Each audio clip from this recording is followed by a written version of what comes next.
Chong at Pia, malapit na po ang anibersaryo ng pananalasa ng Bagyong Ondoy. Alam nyo ba na habang binabayo ng malakas na ulan at baha ang maraming lugar, meron pa rin talagang tinuloy yung kanilang pagpapakasal.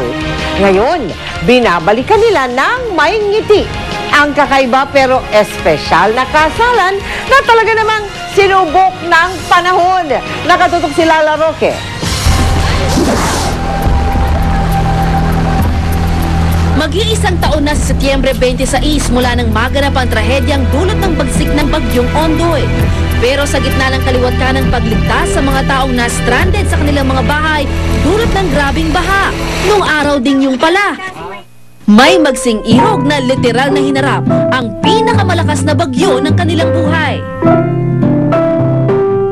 Nakakangiti nang ikinuwento sa amin ni Vivian ang mga pagsubok na kanilang pinagdaanan nung araw ng kasal nila ng asawang si Tyron. Nagdesisyon na raw sila ng kanyang groom noon na magsama na sa bridal car patungo sa simbahan. Pero malayo pa sila sa simbahan, tumirik ang kanilang sasakyan. Pumasok na raw sa loob ng sasakyan ang tubig baha. Meron lumapit sa amin na I think parang kagawad yata yun or isa sa mga bumbero.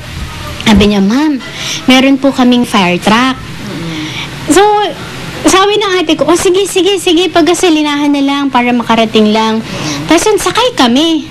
Ito ang fire truck na nagsilbing bridal car ni Vivian at Tyron patungo sa simbahan ng San Sebastian. Basa man sa ulan, tuloy pa rin ang kasalan. Ang choir leader nga raw ng simbahan naging instant ninong. Ang caretaker at lector ng simbahan biglang naging secondary sponsors.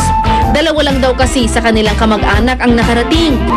Pati ang nakasalo ng kanyang bouquet at garter ni hindi nga raw nila kilala.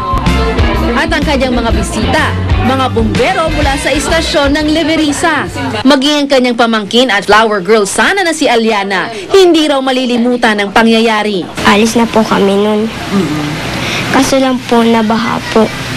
Tapos, dumating po hanggang dito ko na po. So, ano pakiramdam mo ng mga panahon? Natatakot ka ba? Nalulungkot? Tatakot po.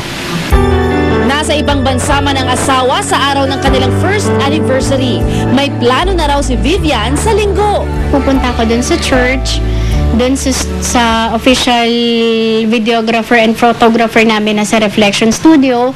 Tapos, dadaanan ko rin yung sa may fire station sa Leverisa.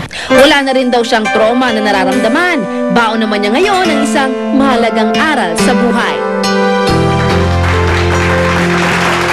Huwag kayong mawalan ng pag-asa. Kasi, andyan naman ang Diyos eh.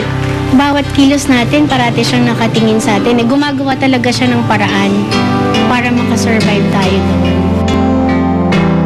Lala Roque, nakatutok 24 oras. Ang sweet-sweet naman. At yan po